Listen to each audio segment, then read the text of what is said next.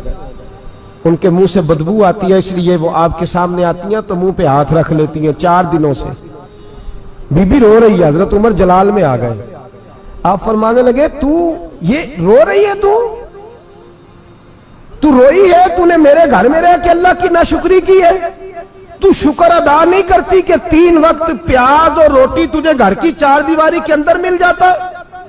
رو رہی ہے، اور میں آ میرے ساتھ باہر نکل، تجھے وہ لوگ دکھاؤں جو جھونپڑیوں میں رہتے ہیں اور مانگ کے کھاتے ہیں، آ تجھے دکھاؤں۔ اتنی ناشکری کہ گھر کے اندر پیاز پہنچ رہا ہے، روٹی پہنچ رہی ہے، اور تو کہتی ہے میری بیٹیاں پیاز سے کھاتی ہیں، شکر کر فاقے نہیں کاٹنے پڑے۔ پھر اگلے لفظ کہے تو رو پڑے، فرمانے لگے میں نے تو مصطفیٰ کے وہ حالات بھی سنے ہیں جس میں کئی دن بی بی فاطمہ نے فاقے کیے، تو گھر کے اندر پیاز پہنچ رہا ہے، تو ابھی بھی سادگی، عاجزی اور قناعت نعمت تھی ان لوگوں کی۔ ہمارے ہاں روز شکوہ ہے، کس بات کا؟ گاڑی کوئی نہیں، روز رونا ہے، کس بات کا؟ بنگلہ کوئی نہیں، روز رونا ہے، کس بات کا؟ بینک بیلنس کوئی نہیں، 10 جوڑے کیوں نہیں عید پہ آئے؟ اور یہ صرف عورتوں کا مسئلہ نہیں، ہمارے اندر بھی یہ بات بدرجہ اولا، ہم روز اپنے آپ کو مسکین کہتے ہیں، غریب کہتے ہیں، لاچار کہتے ہیں، مجبور کہتے ہیں۔ کبھی دیکھو جو جھونپڑیوں میں رہتے ہیں، کبھی پلٹ کے دیکھو لوگوں کی طرف جو پیدا ہوئے تو آنکھیں کوئی نہیں تھی، ہاتھ کوئی نہیں تھے، پیر کوئی نہیں تھے، وہ دیکھو جو پیدا ہوئے تو سر پہ باپ کا سایہ کوئی نہیں تھا، کیسے کیسے لوگ وقت گزار رہے ہیں۔ ہم روز آ کے کہتے ہیں کاروبار ٹھنڈا ہو گیا ہے، حالات بڑے خراب ہو گئے، ہم بڑے مجبور، کیا ہو گیا صاحب؟ اللہ کے دن ہے، سارے اللہ کے دن ہے، وصل اچھا ہے نہ فراق اچھا ہے، یار جس حال میں رکھے وہی حال اچھا ہے۔ بس اپنے آپ کو مطمئن کریں، عاجزی، انکساری، قناعت، سادگی، اس کو اپنی زندگی کا حصہ بنائیں، اللہ دولت و سکون عطا کر دے گا۔ آخر دعوانا ان الحمدللہ رب